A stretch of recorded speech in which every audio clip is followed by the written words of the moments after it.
Hello everyone and welcome back to our channel. So this is our third video on inferential statistics. अब तक हमने discuss किया था when we started the chapter what do we mean by population, what do we mean by sample, दोनों चीजों में difference क्या होता है. उसके बाद हमने देखे थे different various kinds of sampling methods like probability sampling, non probability and उनके फर्दर हमने फोर टाइप्स देखे थे. उसके बाद हमने डिस्कस किया था what do we mean by population parameter and sample statistics. Next last video में हमने बात की थी about sampling distribution, centre limit theorem and normal distribution and वहां पर हमने एक चीज डिस्कस की थी स्टैंडर्ड एरर, जिसके लिए हमने फॉर्मूला भी देखा था. नाउ कमिंग बैक, हमारा जो चैप्टर स्टार्ट किया था हमने, तब हमने अपनी फर्स्ट वीडियो में, अपनी फर्स्ट क्लास में बात की थी कि इस चैप्टर में हम करने की क्या कोशिश कर रहे हैं. Basically we are trying to guess और एस्टिमेट समथिंग. हमने देखा मेरे पास एक बहुत बड़ी पॉपुलेशन है जिसके ऊपर, पूरी पॉपुलेशन के ऊपर स्टडी करना मेरे लिए इजी नहीं था, तो मैंने उससे एक छोटा सा सैंपल निकाला. उस सैंपल पे हम जो कैलकुलेशन करेंगे उसकी हेल्प से हम पॉपुलेशन के बारे में कुछ चीजें एस्टिमेट करने वाले हैं. So this is our very main topic which is statistical inference, जो हम आज की क्लास में डिस्कस करने वाले हैं. तो स्टैटिस्टिकल इन्फ्रेंस नाम से समझ में आ रहा है, हम कोई चीज, कोई स्टैटिस्टिक्स इन्फर करेंगे. अब किसके बारे में इन्फर करेंगे? पॉपुलेशन के बारे में, क्योंकि पॉपुलेशन के पैरामीटर्स मुझे नोन नहीं होंगे क्योंकि पॉपुलेशन बहुत बड़ी है. तो हम क्या करेंगे, सैंपल के लिए कुछ स्टैटिस्टिक्स कैलकुलेट करेंगे, लाइक सैंपल का मीन, सैंपल की स्टैंडर्ड डेविएशन, सैंपल का वेरिएंस. उसकी हेल्प से हम पॉपुलेशन के पैरामीटर्स को एस्टिमेट करेंगे. सो स्टैटिस्टिकल इन्फ्रेंस के मेनली थ्री टाइप्स होते हैं. First is point estimation, second is interval estimation and third is hypothesis testing. So हमारी थ्री सेपरेट वीडियोस रहेंगी about one for each topic. आज की वीडियो में हम मेनली बात करेंगे पॉइंट एस्टिमेशन की, समझेंगे कि होता क्या है, कैसे पॉइंट एस्टिमेट्स कैलकुलेट करते हैं, एंड उसके ऊपर हम एक दो एग्जांपल्स भी आज की क्लास में करने वाले हैं. सो पॉइंट एस्टिमेशन नाम से समझ में आ रहा है, हम एक पॉइंट एस्टिमेट करेंगे. पहली बात तो हमारे माइंड में क्या क्लियर होनी चाहिए, हम जो भी चीज एस्टिमेट कर रहे हैं, क्या एस्टिमेट करना चाह रहे हैं, हम पॉपुलेशन के बारे में कुछ एस्टिमेट करना चाह रहे हैं. और पॉपुलेशन के बारे में हम एस्टिमेट किससे करेंगे? अपने सैंपल की हेल्प से एस्टिमेशन करेंगे. सो पॉइंट एस्टिमेशन में हम क्या करेंगे, हम एक पॉइंट मतलब एक सिंगल वैल्यू एस्टिमेट करेंगे. किसकी? पॉपुलेशन की. तो मुझे पता है पॉपुलेशन के जो भी स्टैटिस्टिक हम कैलकुलेट करते हैं, जो भी चीज हम कैलकुलेट करेंगे उसको कहते हैं पॉपुलेशन पैरामीटर. सो इस प्रोसेस में हम करेंगे क्या, पॉइंट एस्टिमेशन में हम क्या करते हैं, हम पहले सैंपल के लिए एक स्टैटिस्टिक कैलकुलेट करेंगे. लेट अस सपोज मैंने सैंपल का मीन कैलकुलेट करा. सो ये मेरी हो गई सैंपल स्टैटिस्टिक, मतलब मेरे सैंपल का मीन. इस सैंपल के मीन से अब हम पॉपुलेशन का मीन एस्टिमेट कर सकते हैं. हम बेसिकली इसको क्या कहेंगे, अब एक्स बार को क्या कहेंगे, x bar is the point estimator of, it is the point estimator of population mean. मतलब पॉपुलेशन का mean, let suppose point estimator की बोल रहे हैं या पॉइंट एस्टिमेट की बोल रहे हैं, क्योंकि ये हमारा गेस है, ये हमारा एस्टिमेट है. इट इज नॉट 100% श्योर कि ये वैल्यू एक्यूरेट होगी.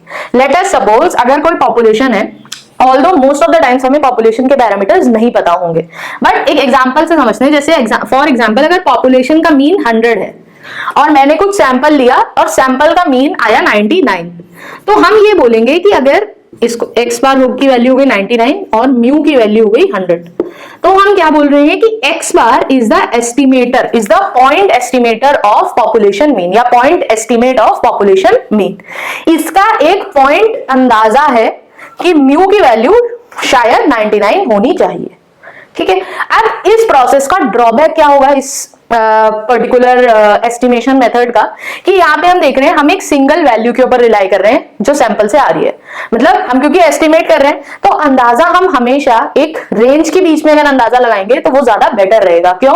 क्योंकि हम 100% श्योरिटी के साथ तो बोल नहीं पा रहे हैं कि 99 ही होगा पॉपुलेशन का मीन, जैसे यहाँ पर 1 का डिफरेंस आ गया. सो इस पर्टिकुलर टाइप ऑफ एस्टिमेशन के साथ एक क्या लिमिटेशन है कि ये हमें एक्यूरेसी या अनसर्टेनिटी नहीं बताएगा जो भी हमने स्टैटिस्टिक कैलकुलेट करी है उसकी. मतलब ये मुझे ये नहीं बताएगा कि 99 वैल्यू होने के कितने गलत चांसेस हैं. ठीक है. आई होप अभी तक ये चीज क्लियर हो गई होगी. सो एस्टिमेट्स अब कैसे कर सकते हैं, जैसे अगर मुझे पॉपुलेशन के, हम 4 पैरामीटर्स के बारे में ही डिस्कस करेंगे ऑल थ्रू आउट तीनों प्रोसेसेस के लिए. First is population mean, second is population proportion P, this is population variance sigma square, and last is population standard deviation sigma. ठीक है। अब अगर मुझे पॉपुलेशन मीन एस्टिमेट करना है, क्वेश्चन बोलेगा calculate the point estimate of population mean, तो population mean मतलब म्यू का पॉइंट एस्टिमेट कौन होगा, एक्स बार, मतलब सैंपल का मीन। सैंपल का मीन कैसे कैलकुलेट करेंगे, सिग्मा, ये किसका साइन है, समेशन का, ठीक है। तो पॉपुलेशन सैंपल का मीन कैसे कैलकुलेट करेंगे, summation of X I by N से। तो ये हमारे चारों फॉर्मूलाज लिखे हुए हैं फॉर पॉइंट एस्टिमेट। जैसे अगर आपको बोलते हैं कैलकुलेट द या what is the point estimate of population proportion, तो हम क्या करेंगे, पॉपुलेशन प्रपोर्शन का पॉइंट, इसका मतलब क्वेश्चन क्या बोल रहा है कि मुझे पी बार कैलकुलेट करना है, पी हैट कैलकुलेट करना है, ठीक है। तो एक क्वेश्चन करते हैं। अब क्वेश्चन में हमें 5 वैल्यूज गिवन है, 6 वैल्यूज गिवन है, 6 पॉइंट्स हैं डेटा में, 5, 8, 10, 7, 10 एंड 70। मेरे से 2 चीजें पूछी है। फर्स्ट पार्ट में पूछा है find out the point estimate of population mean. कैसे निकालेंगे, point estimator of population mean कौन था, एक्स बार। एक्स बार कैसे निकालते हैं, summation of X I by N से, मतलब जितनी भी डेटा है उन सब उस डेटा में जो भी वैल्यूज है उन सबका सम divided by number of observations. तो सम अगर निकालेंगे 5 + 8 + 10 + 7 + 10 + 14, कितनी वैल्यूज थी, 6 डिवाइडेड बाय 6। अगर इसको हम यहाँ पे सम करते हैं तो ये आ जाएगा आपका 54/6, मतलब एक्स बार की वैल्यू कितनी आई, 9। इसका मतलब इसको हम क्या कह सकते हैं कि point estimate of population mean is 9। Similarly second part में हमसे पूछा है व्हाट इज द, या फिर कैलकुलेट द पॉइंट एस्टिमेटर या point estimate of population standard deviation, ठीक है। ये कैसे निकालेंगे, हम स्टैंडर्ड डेविएशन निकालने के लिए हमें हमेशा क्या करना है, पहले वेरिएंस निकालनी है और वेरिएंस का अंडर रूट लेंगे तो स्टैंडर्ड डेविएशन अपने आप मिल जाता है। सो यहाँ पे बेसिकली हमको क्वेश्चन क्या कैलकुलेट करने के लिए बोल रहा है, अगर हमें बोला है point estimate of population standard deviation, indirectly वो हमसे कह रहा है कि आप एस कैलकुलेट करके मुझे बता दो, ठीक है। तो हम क्या करते हैं, हम पहले एस स्क्वायर की वैल्यू कैलकुलेट कर सकते हैं। एस स्क्वायर कैसे कैलकुलेट करेंगे, फिर से समेशन ऑफ, फॉर्मूला लिख लेते हैं यहाँ पे फिर भी एक बार रेफरेंस के लिए, का स्क्वायर बाय n-1। अब यहाँ पे एक बहुत इंपॉर्टेंट चीज है कि अगर आप सारे फॉर्मूला में देखोगे, जैसे पॉपुलेशन मीन, जब हम सैंपल मीन की बात कर रहे हैं तो डिनोमिनेटर में n है, जब हम सैंपल प्रपोर्शन की बात कर रहे हैं तो भी n है, बट जब हम वेरिएंस की बात कर रहे हैं तो यहाँ पे n-1 ले रहे हैं। अब इसका रीजन अगर आप वैसे देखेंगे तो बहुत सारी बुक्स भी इसका रीजन बताती नहीं है, बट ये पता होना चाहिए। यहाँ पर हम n की जगह n-1 क्यों ले रहे हैं, उसका एक बहुत सिंपल सा रीजन है। हमें पता है कि जैसे जब हम वेरिएंस की बात कर रहे हैं, वेरिएंस क्या है, स्क्वायर, किसका स्क्वायर है, जो डिफरेंस आ रहा है मीन का, मतलब आपकी कोई वैल्यू है, वैल्यू का मीन से जो भी डेटा है, डेटा के एवरेज से वैल्यू कितनी राइट या लेफ्ट मूव कर रही है, मतलब कितना डिफरेंस है, उसका हम स्क्वायर ले रहे हैं। तो इसको हम ऐसे देख सकते हैं कि मान लो अगर कोई एरर था, जैसे ग्राफ से देखते हैं थोड़ा सा, मान लो मीन यहाँ पर था, ऐसे जैसे हमने अपनी लास्ट क्लास में नॉर्मल डिस्ट्रीब्यूशन की बात की थी। मान लो ये मेरी मीन की वैल्यू है, यहाँ पे म्यू की कुछ वैल्यू ले लेते हैं, लेट्स सपोज 10। मेरा एक आउटलायर आया, आउटलायर किसको कहते हैं, मतलब डेटा से कोई बहुत ही ज्यादा बाहर की वैल्यू, कोई आउटलायर था, इसकी वैल्यू है 50, ठीक। अब अगर हम यहाँ पर इस वाली ऑब्जर्वेशन को यहाँ अपने वेरिएंस में लेंगे तो क्या आ जाएगा, 50 - 10 का होल स्क्वायर डिवाइडेड बाय जितनी भी नंबर ऑफ ऑब्जर्वेशंस है, ठीक। प्रॉब्लम हम यहाँ पे क्या होगी, ऑलरेडी हमारा डिफरेंस बहुत बड़ा था, ऑलरेडी 40 का डिफरेंस आ रहा था, उसके ऊपर से हमने उस बड़े डिफरेंस का स्क्वायर ले लिया। एक तरीके से हमने, जो मेरा एरर था, मैंने उस एरर को खुद से ही स्क्वायर करके मैग्नीफाई कर दिया। इसी रीजन की वजह से हमेशा क्या कहा जाता है, वेरिएंस से ज्यादा अच्छा स्टैटिस्टिक्स क्या होता है, स्टैंडर्ड डेविएशन। इसलिए अगर आप क्वेश्चन में देखोगे, क्वेश्चंस में मोस्टली मीन और स्टैंडर्ड डेविएशन यूज होता है, या कहीं पे भी रियल लाइफ सिनेरियो में देखेंगे, इसलिए स्टैंडर्ड डेविएशन ज्यादा यूज होता है। क्यों, क्योंकि एक तो वेरिएंस के साथ क्या प्रॉब्लम है, स्क्वायर हो जाता है, तो जो भी एरर है, एरर मैग्नीफाई हो जाएगा। जैसे डिफरेंस अगर 40 का था, 40 का स्क्वायर करेंगे तो हमने 40 को 1600 बना दिया खुद से ही। अब n-1 लेने का क्या रीजन है, जैसे अगर मान लो यहाँ पर n की वैल्यू कुछ लेते हैं, मान लो 5 थी, अगर मैंने खाली n लिया होता बाकी फॉर्मूलेस की तरह, तो यहाँ पर क्या हो जाता, 1600/5 5, आपकी कुछ वैल्यू आ जाएगी यहाँ पे 5 3 15, 1 5 2 10 20, 320 अभी के लिए ले लेते हैं, मतलब बाकी वैल्यूज का भी सम आएगा, बट ऐसा मान लेते हैं कि बाकी सारी वैल्यूज मीन के बहुत आसपास थी, तो उनका स्क्वायर अगर ऐड भी करेंगे तो बहुत ज्यादा वैल्यू नहीं चेंज होगी। ऑन द अदर हैंड अगर मैं n-1 वाला फॉर्मूला यूज करूं, n की वैल्यू 5 थी, अब अगर मैं n-1 वाले फॉर्मूले से देखूं तो आ जाएगा 4, तो 4 4 16 0 0। स्टैंडर्ड वेरिएंस 400 आना या वेरिएंस 320 आना, कौन ज्यादा अच्छी डिटेल मेरे को बता रहा है डेटा के बारे में? ऑफ कोर्स 400, क्यों? वेरिएंस क्या बता रहा है कि कितना ज्यादा वेरी कर रहा है, एक्चुअल में तो बहुत ज्यादा वेरी कर रहा था ना डेटा, तो 400 मेरे को एक ज्यादा एक्यूरेट पिक्चर बता रहा है डेटा के बारे में। इसीलिए हम क्या करते हैं, जब हम, क्योंकि ऊपर वैल्यू का स्क्वायर हो रहा है, ऊपर एरर जो आ रही है एरर का स्क्वायर ले रहे हैं, मैग्नीफाई कर रहे हैं एरर को, तो नीचे क्या करना पड़ेगा, डिनोमिनेटर आप छोटा करोगे तो वेरिएंस की वैल्यू अपने आप बढ़ जाएगी। एस स्क्वायर इनवर्सली प्रोपोर्शनल होगा n-1 के, मतलब डिनोमिनेटर के, तो डिनोमिनेटर को हमने कम करा ताकि वेरिएंस बढ़ जाए, कि इनकेस अगर हमसे कोई एरर मैग्नीफाई हो गया है स्क्वायर करने की वजह से, तो उसको हम थोड़ा बहुत केटर कर सके -1 करके, एक छोटी वैल्यू लेकर। आई होप ये रीजन सब लोगों को क्लियर होगा। So coming back to our question, अगर मुझे पॉपुलेशन स्टैंडर्ड डेविएशन का पॉइंट एस्टिमेट कैलकुलेट करना है, हम पहले एस स्क्वायर कैलकुलेट करेंगे। कैसे कैलकुलेट होगा? मीन आया था 9, तो 5 - 9 का स्क्वायर प्लस 8 - 9 का स्क्वायर प्लस 10 - 9 का स्क्वायर प्लस 7 - 9 का स्क्वायर प्लस 10 - 9 का स्क्वायर प्लस 14 - 9 का होल स्क्वायर, डिवाइडेड बाय कितनी ऑब्जर्वेशंस थी? 6, तो 6 - 1। अब अगर यहाँ पे देखोगे, यहाँ पे आएगा 4 4 4 16 plus 1 plus 1 plus 4 plus 1 plus 5 5 5 25 divided by 5। इसको सम कर लो, 20 23 23 और 25 48 48 बाय 5, 9.5 9 45 3 5 6 30 9.6, यानी कि हम क्या कह सकते हैं, population point estimate of population variance S square क्या था? 9.6। बट अब कभी कभी क्या होगा, जल्दी जल्दी में हम यहीं पे क्वेश्चन को छोड़ देंगे, बट क्या ये करेक्ट आंसर है? नहीं। क्यों? क्योंकि मुझसे किसका पॉइंट एस्टिमेट पूछा है? पॉपुलेशन स्टैंडर्ड डेविएशन का। मेरे से एस की वैल्यू पूछी है, तो एस की वैल्यू क्या हो जाएगी? √of 9.6। वही आपका ऑलमोस्ट 3 पॉइंट समथिंग आंसर आएगा। एक्यूरेट आंसर आएगा इसका 3.1। आई होप ये चीज क्लियर होगी। तो पॉइंट एस्टिमेशन में हम क्या कर रहे हैं, हम पॉपुलेशन पैरामीटर एस्टिमेट कर रहे हैं with the help of sample statistic. Similarly एक और क्वेश्चन करके देख सकते हैं। एक क्वेश्चन हम प्रपोर्शन पे करके देखते हैं। लेट अस सपोज आपको कोई सर्वे करा आपने एक सैंपल पे, 100 बच्चों का सैंपल था, मतलब पूरी पॉपुलेशन से आपने सर्वे सिर्फ 100 लोगों पे ही रन करा।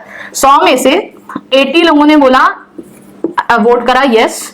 मान लो हमने पूछा चॉकलेट खाना किसको पसंद है, तो इस 100 में से 80 लोगों ने कहा यस और 20 लोगों ने कहा नो।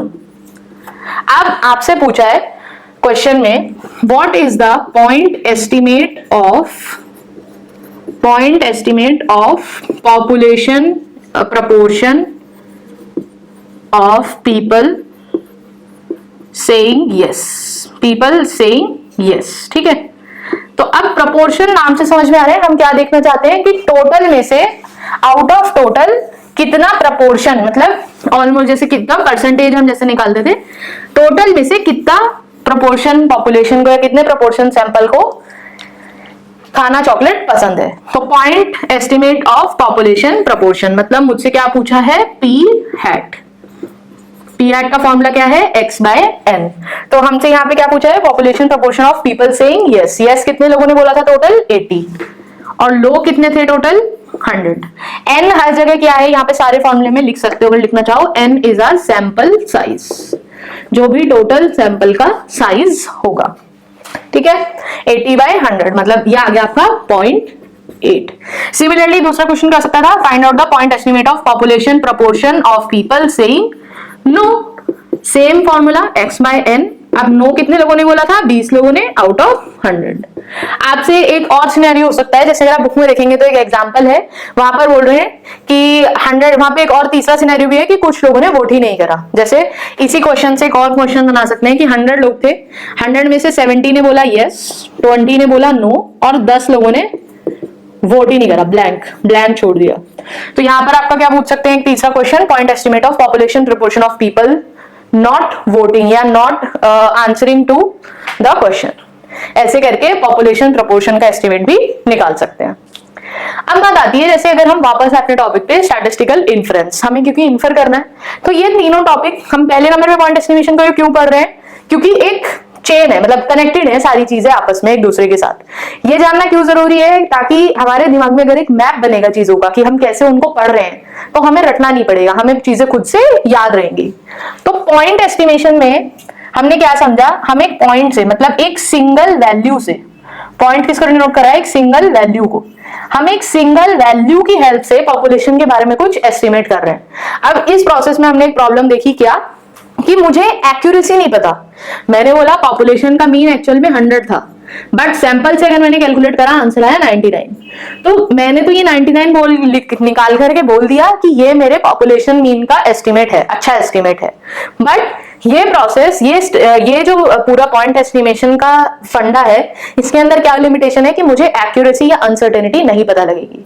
तो एक सिंगल वैल्यू की जगह बेटर क्या है, हम एक इंटरवल, एक रेंज में आंसर करें। मतलब इंस्टेड ऑफ सेइंग कि पॉपुलेशन का मीन का एस्टिमेट 99 है, मैं क्या बोलूं कि जो मेरा एक्स बार है, या एक्स बार नहीं सॉरी, जो मेरा मीन है म्यू एक्स बार प्लस माइनस सम एरर होना चाहिए। मतलब ये ना बोलती कि वैल्यू 99 है, मैं ये बोल दूं कि वैल्यू 98 से 100 के बीच में होनी चाहिए म्यू की। ये मेरे लिए एक बेटर एस्टिमेट होगा।